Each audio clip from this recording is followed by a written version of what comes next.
देखिए, अब मैं आपको तीनों कानून बता देता हूँ, जी। ठीक है? और मैं आपको फिर एमएसपी की गारंटी भी बताऊंगा, पर बीच में टोकिएगा मत, जी। ठीक है? मेरी पहले बात पूरी होगी जब आप अपना जो क्वेश्चन है वो करिएगा।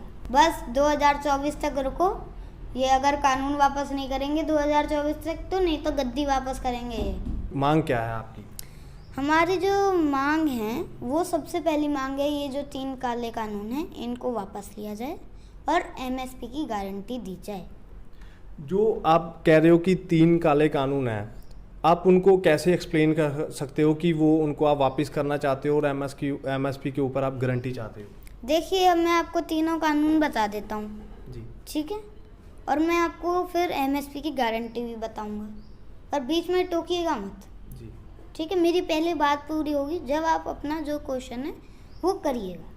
देखिए, अब जो सबसे पहला कानून है वो है मंडी को लेकर, दूसरा कानून है स्टोरेज को लेकर, और जो तीसरा कानून है कॉन्ट्रैक्ट फार्मिंग को लेकर। अब मैं इनके पॉइंट गिना रहा हूँ, ठीक है? अब जो सबसे पहला कानून है वो मंडी को लेकर है। इसमें ये कानून में लिखा है कि आप जो अपनी फसल है उसको पूरे ऑल इंडिया में कहीं भी बेच सकते हो। अब किसान बेचारा गरीब, उसके देखिए जितने 100 में से 50% किसान के पास 1 से 4 बीघा तक का खेत है, उसमें कितनी फसल उगेगी, ठीक है? और फिर वो किराए की गाड़ी करेगा, फिर रास्ते में पेट्रोल भरवाएगा, डीजल का खर्चा होगा, फिर टोल टैक्स का खर्चा होगा। इतना तो उसका प्रॉफिट नहीं होगा जितना उसका खर्चा हो जाएगा। तो इसलिए चाहिए कि पास की मंडी मजबूत करी जाए और एमएसपी की गारंटी दी जाए, जिससे जो फसल की रेट तय है उस पे ही जो पास की मंडी है उसमें ही वो बिके। और अब दूसरा कानून बताता हूँ, ये है स्टोरेज को लेकर। स्टोरेज में पहले एक लिमिट होती थी कि आप इतना ही स्टोर कर सकते हैं, अब वो लिमिट हटा दी गई है। अब ना आपके पास इतना पैसा है, ना मेरे पास इतना पैसा है, ना आम आदमी के पास इतना पैसा है कि वो इसको स्टोर कर लें। किसके पास है? बड़े बड़े उद्योगपतियों के पास। तो ये सारी जब फसल स्टोर कर लेंगे तो फिर भूख की बोली लगा करेगी। जैसे अब शैम्पू बिकता है ना, छोटी छोटी थैलियों में 1-1 रुपए का, 2-2 रुपए का, ऐसे बिका करेगा आटा। इसलिए दूसरा कानून गलत है। अब मैं तीसरा कानून बता देता हूँ। तीसरा कानून है कॉन्ट्रैक्ट फार्मिंग को लेकर। इसमें एक कॉन्ट्रैक्ट होता है किसान और वो उसके कंपनी के बीच में। उसमें उस पर लिखा होता है कि जो आपकी फसल की तय रेट है उस पर ही हम खरीदेंगे। अब जो किसान कॉन्ट्रैक्ट फार्मिंग नहीं करना चाहता उसकी फसल का क्या है गारंटी कि इसकी फसल बिकेगी कि इस तय रेट पे? वो तो बेचारा भटकता रहेगा, गाड़ियाँ करेगा, कहाँ कहाँ घूमेगा। बेचारे को अच्छे शहर का रास्ता नहीं पता होता, वो कहाँ कहाँ घूमेगा, जाएगा इतनी जगहों पे, कहाँ पे सही रेट मिल रही है। इसलिए ये तीसरा कानून गलत है। अब मैं आपको एमएसपी की गारंटी बताता हूँ ये क्या है, ये हम क्यों चाहते हैं। देखिए, एमएसपी की गारंटी है। देखिए, सबसे पहले मैं एमएसपी का फुल फॉर्म बता देता हूँ, मिनिमम सपोर्ट प्राइस। अब मैं बताता हूँ कि जो एमएसपी होती है वो एक फसल की जो रेट तय होती है वो होता है, वो जो रेट तय है उस पर नहीं बिकती, बस 6% किसानों की उस पर बिकती है फसल। इसलिए हमें एमएसपी की गारंटी चाहिए जिस पे सारे ऑल ओवर इंडिया के जितने भी किसान हैं सबकी तय रेट पे बिके। अभी तक नीचे ही बिकती आई है, इसलिए चाहिए कि एमएसपी की गारंटी दी जाए। अंकित, किसान लगातार बॉर्डर के ऊपर बैठे हुए हैं, आप भी उनमें जाते हो, आपको मतलब इतनी ज़्यादा नॉलेज कैसे आई? आप उनके बीच, आपको कैसे आपका मन कर रहा है कि आप उनके साथ जाएं और किसानों का आप साथ दें? आपको ये सारी नॉलेज जो तीनों काले कानून आपको कैसे आई उनमें? देखिए, ये नॉलेज मेरे पिताश्री डॉक्टर नरेंद्र सिंह चौधरी से आई है। उन्होंने मुझे सिखाया, मैंने उनके साथ यात्रा करी। हम 1 लाख किलोमीटर चले, हमने 9 महीने हम यात्रा करते रहे हैं। हमने सुजानगढ़ में बीजेपी का पूरा विरोध करा था, उधर हमारी जीत हुई। हमने बंगाल में भी करा था, उधर भी हमारी जीत हुई। आगे यूपी में भी जीत होगी और एक दिन पूरे इंडिया में जीत होगी और ये कानून वापस होके रहेंगे, एमएसपी की गारंटी मिल के रहेगी। और एक और बता दूं आपको, और ये जो माता पिता की शरण होती है ना, जो उनको बचपन से जो संस्कार सिखाते हैं, मुझे बच्चे को एक संस्कार सिखाते हैं, उसमें उससे बच्चे में आता है। और मैं अपनी दादी के साथ रहता हूँ, नानी के साथ रहता हूँ, मॉम डैड के साथ रहता हूँ और बुज़ुर्गों के साथ रहता हूँ, उनसे मुझे नॉलेज आती है। बड़े बुज़ुर्गों के साथ रहते हैं, उनसे हमें नॉलेज आती है, उनको इतना अनुभव होता है, हमारे माता पिता को इतना अनुभव होता है कि फिर हमें उनसे सीखना चाहिए। आप जैसे बता रहे हो कि आपने पिछले 9 महीने से जो है 1 लाख किलोमीटर से ज़्यादा यात्रा करी है, तो आपकी अभी एज छोटी है, आप अभी पढ़ाई कर रहे हो, तो उसमें आपकी पढ़ाई का नुकसान नहीं हो रहा? देखिए, ऑनलाइन क्लास चल रही थी, ठीक है। अब जो स्कूल खुले हैं इनमें मैं अपनी पढ़ाई कर रहा हूँ। पहले ऑनलाइन क्लास चल रही थी और अब जब हम यूपी में भी जाके आए थे, वहाँ पे भी हम गए थे।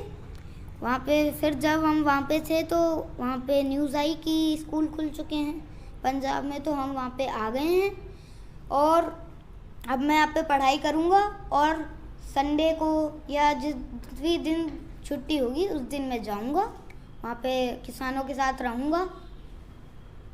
अंगद, किसान लगातार संघर्ष कर रहे हैं, वो कह रहे हैं कि ये तीनों काले कानून हैं, लेकिन जो भारत सरकार है वो लगातार कह रही है कि ये कानून जो है किसानों की भलाई के लिए हैं, इससे किसान की जो आय है वो दुगनी होगी। ये सारे जो कानून हमने बनाए हैं वो किसानों को फ़ायदा ही देंगे, लेकिन किसान इस बात को समझ नहीं रहे। देखिए, जिस किसान को, मान लो मैं आपको एक टॉफ़ी दे रहा हूँ, आपको नहीं चाहिए, आप कह रहे हो मुझे नहीं चाहिए, पर मैं ज़बरदस्ती दे रहा हूँ, नहीं आपको लेनी पड़ेगी। जब आप मना कर रहे हो तो मैं आपको ज़बरदस्ती क्यों दूँ?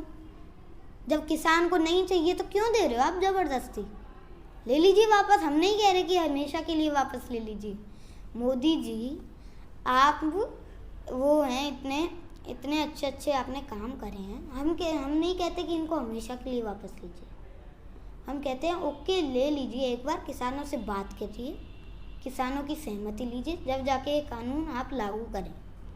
आप तो इतने अच्छे काम करते हैं।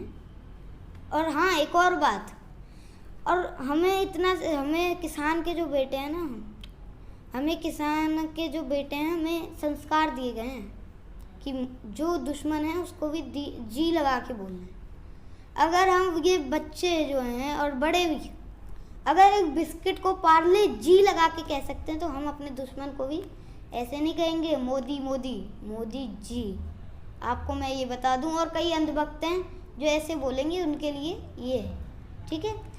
और अब आपने जो क्वेश्चन करा था वो, उसमें तो देखिए, मैं आपका एक बार क्वेश्चन भूल गया, एक बार रिवर्स से आप बता। मैं आपको ये कह रहा था कि लगातार आप जो कह रहे हैं कि सरकार ने कहा है कि ये कानून आपके लिए अच्छे हैं, दूसरी ओर किसान है जो वो मान नहीं रहे, वो कह रहे हैं कि ये कानून हमारे लिए अच्छे नहीं है, लेकिन सरकार ने कहा है कि ये सारे कानून हमने जो है एक्सपर्ट की राय लेकर फिर ही बनाया, इससे जो किसानों की आय है वो दुगनी होगी। देखिए, इन्होंने पहले भी कहा था किसानों की आय दुगनी होगी। कहाँ हुई दुगनी? अब कैसे दुगनी हो जाएगी, जब तुमने पहले चुनाव के टाइम कहा था कि किसानों की आय दुगनी करेंगे, हो गई दुगनी। वाह, कितनी ज़्यादा दुगनी हो गई। और देखिए, ये कहते थे पेट्रोल के दाम कम होंगे, हो गए भैया, इतने सस्ता दाम तो कभी हुआ ही नहीं। वाह, आप पे किसी उद्योगपति का प्रेशर है तो हमें बताएं, आपने इतने अच्छे काम कर रहे हैं, आप बदल गए, आप पे किसी ने जादू मंत्र फेर दिया है? हमें बताइए, किसी उद्योगपति का, बड़े उद्योगपति का आप पे प्रेशर है तो पूरा देश आपके साथ है, हमें बताइए खुल के। अंगद, किसान जो हैं, बीजेपी के जो नेता हैं वो लगातार यही बात कह रहे हैं कि जो किसान हैं वो तो अपना काम है खेतों में कर रहे हैं, लेकिन जो बॉर्डरों के ऊपर बैठे हैं वो किसान नहीं है, वो असल किसान नहीं है। वो उनको क्या है कि उनको फंडिंग हो रही है, वो वहाँ पे एक पिकनिक मनाने के लिए वहाँ पे लोग बैठे हुए हैं। देखिए, फंडिंग जहाँ पे हो रही है, जहाँ से वो पैसा ले रहे हैं, उसकी वीडियो दिखाएं मुझे, ठीक है। और आपने कहा कि नकली किसान है, पिकनिक मना रहे हैं।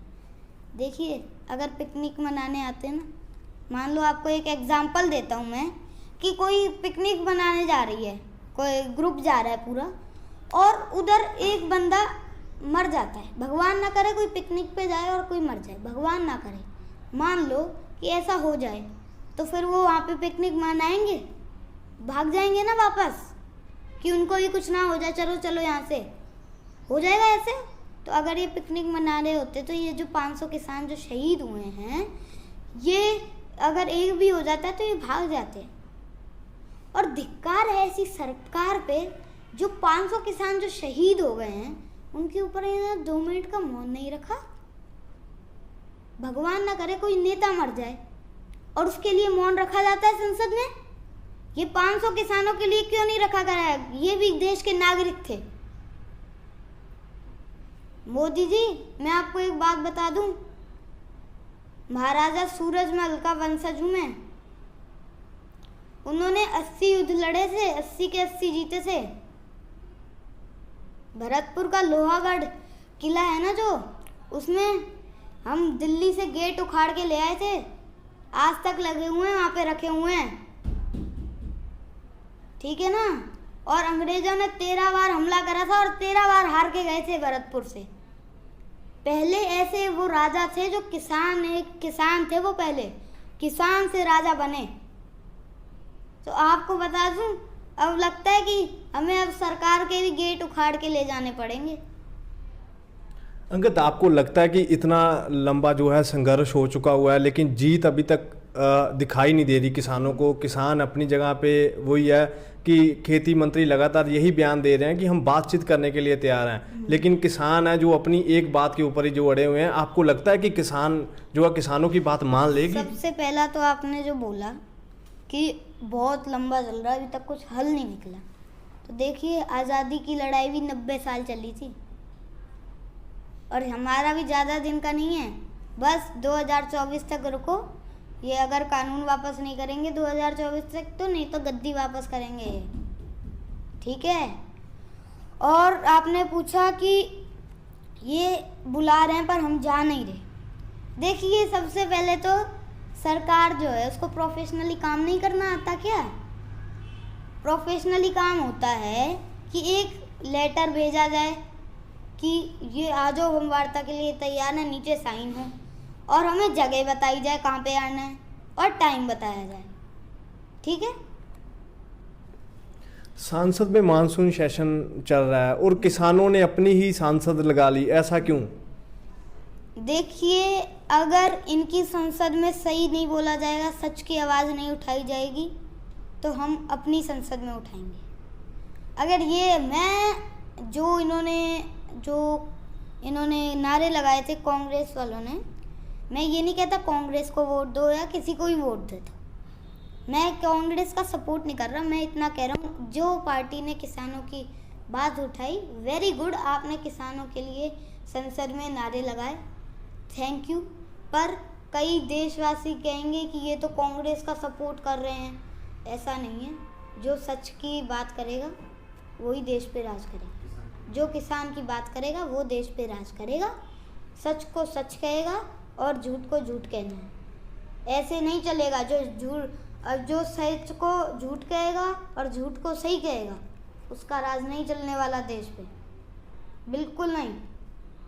2024 में मोदी जी आपको पता लग जाएगा कि ये नकली किसान है कि असली किसान है, और आपको बता देंगे कि किसानों की इज्जत करना सीख जाइए आप। पहले आप इतनी बातें करते हैं और बाद में आपने बहुत अच्छे अच्छे काम करे हैं। मैं नहीं कहता आपने गंदे काम करे हैं, कुछ करा ही नहीं है, बहुत अच्छे काम करेंगे। ये जो गलत काम करा है इसके लिए माफ़ी मांगे, और जो 500 किसान जो शहीद हुए हैं उनके लिए मौन रखे संसद में, और फिर इन कानूनों को वापस लीजिए और किसान के साथ बात करिए।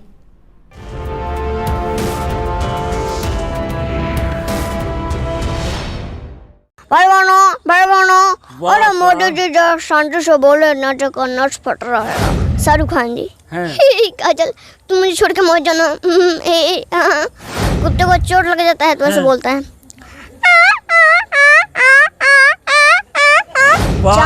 चांदनी से होती है सितारों से नहीं, वाह वाह, प्यार एक से होती है हजारों से नहीं। वाह वाह, क्या बात है। ये देख सकते हैं महज 8 साल का बच्चा है। पक्षी में सबसे अच्छा कोयल का। हाँ। तोरा बिन नेक नहीं लागे रे सवारिया। हमारे साथ आप जिस बच्चे को देख रहे हैं, बच्चा इस समय सोशल मीडिया पर काफ़ी ज़्यादा वायरल हो रहा है। आपको बता दें कि ये बच्चा महज 7 साल का है, अंश मिश्रा नाम है और ये मुजफ्फरपुर के रहने वाले हैं। इस समय आपको बता दें कि ये तमाम जो मिमिक्री है, चाहे लालू यादव हो, नरेंद्र मोदी हो या फिर तमाम कलाकार हो, इसके अलावा तमाम पशु पक्षियाँ हो, इन सभी का ये आवाज़ निकाल लेते हैं। और इस समय सोशल मीडिया पर ये बच्चा काफ़ी ज़्यादा वायरल हो रहा है। इनके पिताजी जो हैं वो ट्रक चलाते हैं। अब समझिए कि ये ट्रक ड्राइवर के बेटे हैं, लेकिन इस वक्त सुर्खियों में है। हम इनसे बात करेंगे। सबसे पहले आपका बहुत बहुत स्वागत है अंश बाबू। प्रिंसिपल ऑफ न्यूज के जितने भी दर्शक लोग हैं उन सबको मेरा प्रणाम।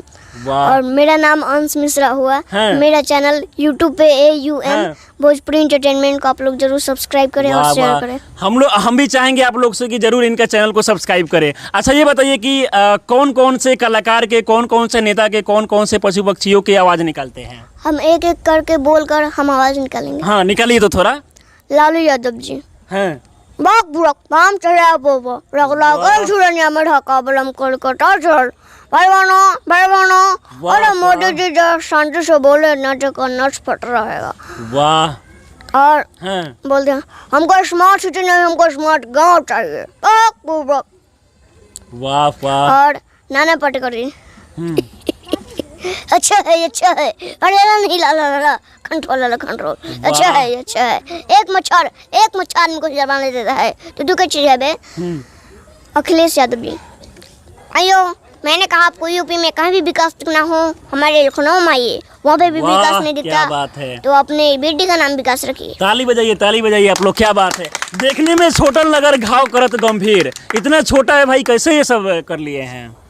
मोबाइल से सीखे हैं। मोबाइल से सीखे हैं? हाँ। अच्छा, तो घर के लोग डांटते नहीं है कि इतना छोटा है, मोबाइल चलाएंगे तो खराब हो जाएंगे? बहुत सारे बच्चे जो हैं मोबाइल का गलत इस्तेमाल करते हैं। नहीं, मेरे गांव के लोग पहले करते थे। अच्छा, गांव के लोग करते थे। हाँ। अच्छा, ये बताइए कि और कौन कौन से नेता की आवाज निकालते हैं? हाँ, और सनी देओल जी। हाँ, निकालिए तो। वो गाती है ये मजदूरों का हाथ है। हाँ। पड़ता है ना, हाथ मुड़ता नहीं, उड़ जाता है। हाँ। शाहरुख खान जी। हाँ। काजल तुम मुझे छोड़ के मत जाना। हाँ। और इनका आवाज और बकरी का आवाज सेम है। अच्छा, मैंने सुना है आप पशु पक्षियों का भी आवाज निकाले और जानवर का भी, वो निकाल के बताइए जरा। कुत्ता का। हाँ। वाह वाह। कुत्ते का बच्चा का। हाँ। क्या बात है। और जब कुत्ते को चोट लग जाता है तो ऐसे बोलता है।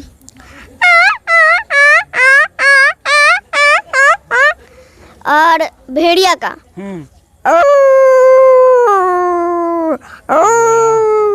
अच्छा, हम इतने कम एज में कोई बच्चे को देखते हैं तो सही से बोल भी नहीं पाते हैं और स्कूल भी नहीं जाते हैं, घर में बैठे रहते हैं। आप भाई इतना कम उम्र में कैसे सीख लिए हैं सब?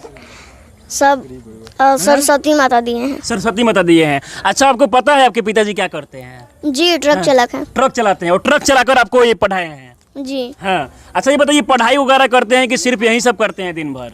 नहीं, पढ़ाई वगैरह। अभी देखिए आप बोले हैं तो बकरी भी उधर आ गया। हाँ। आपकी आवाज से ना। एक बार और बोलेंगे तो फिर इधर आ जाएगा। अच्छा, आ जाएगा। हाँ, बोलिए तो।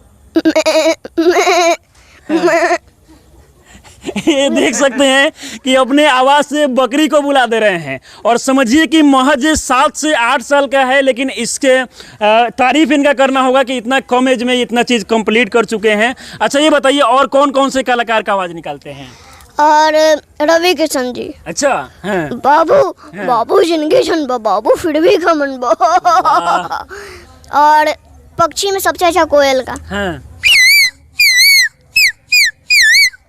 अच्छा। और मुर्गी का। हाँ।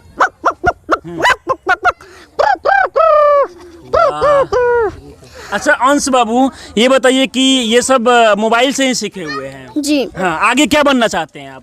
बड़ा स्टार। बड़ा स्टार यानी कि सुपर स्टार से भी बड़ा क्या? जी। हाँ, जैसे में कौन आपको सबसे फेवरेट लगते हैं कलाकार में? भरत शर्मा जी। भरत शर्मा जी। वाह वाह।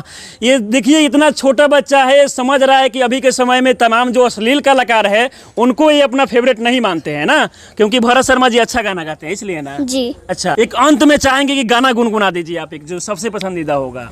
अंगाना दुआर सगरे। वाह, क्या बात है। अंगाना दुआर सगरे महला अटरिया तोरा बिन नीक नहीं लागे रे सवरिया, तोरा बिन नीक नहीं। अच्छा, अंश बाबू शायर और भी बोलते हैं क्या? जी हाँ, एक जरा बोल दीजिए एकदम लाजवाब कि सभी लोग झूम जाए। चांद चांदनी से होती है सितारों से नहीं, वाह। चांद चांदनी से होती है सितारों से नहीं, वाह वाह प्यार एक से होती है हजारों से नहीं। वाह वाह, क्या बात है। ये देख सकते हैं महज 8 साल का बच्चा है और इसके बावजूद जिस प्रकार से इस बच्चे के अंदर टैलेंट है, कहीं ना कहीं इसको बड़ा मंच मिलना चाहिए और निखारने की ज़रूरत है। अगर देखा जाए तो बिहार में एक से एक बढ़ कर टैलेंट है, लेकिन सबसे बड़ी बात यह है कि उसको मौका नहीं मिलता है। अच्छा, ये बताइए बच्चे को किस तरीके से पढ़ाते हैं? पढ़ाते हैं, गरीबी हालत है सर। एक महिला हमारे महिला अति लिए हैं गोद लेकर, इस स्कूल में एडमिशन हुआ है भूमिहार महिला यानी कि समाज। आप ट्रक चलाकर भी बच्चे को पढ़ा रहे हैं? जी, स्टेज पर ले तो जाकर बहुत परेशानी होता होगा। बहुत स्टेज पर कोई गाने नहीं देते हैं, छोटे छोटे कलाकार लोग हमारे अच्छा, बच्चे। गाने भी नहीं देते? गाने भी नहीं देते। जितने भी हम वीडियो बनाए हैं 2 बजे बाद वीडियो बनाए हैं। हाँ। अच्छा, अंश बाबू आप लोगों से क्या कहेंगे अंत में? अंत में कहना चाहते हैं कि इस वीडियो को ज़्यादा से ज़्यादा प्यार दे, आशीर्वाद दे और इस वीडियो को खूब शेयर करें। और हम आप लोगों से भी चाहेंगे कि भले मेरे चैनल को आप लोग सब्सक्राइब नहीं कीजिए, लेकिन इस बच्चे के चैनल को जरूर सब्सक्राइब कर लीजिए ताकि इनको सपोर्ट मिले। हाँ, क्या बोल रहे थे? सरकार से भी गुहार लगा, और सरकार से भी गुहार लगा रहे हैं कि मेरे को बहुत अच्छा कलाकार से मिलवाइए हाँ। और मुझे ऊंची शिक्षा दीजिए। हाँ।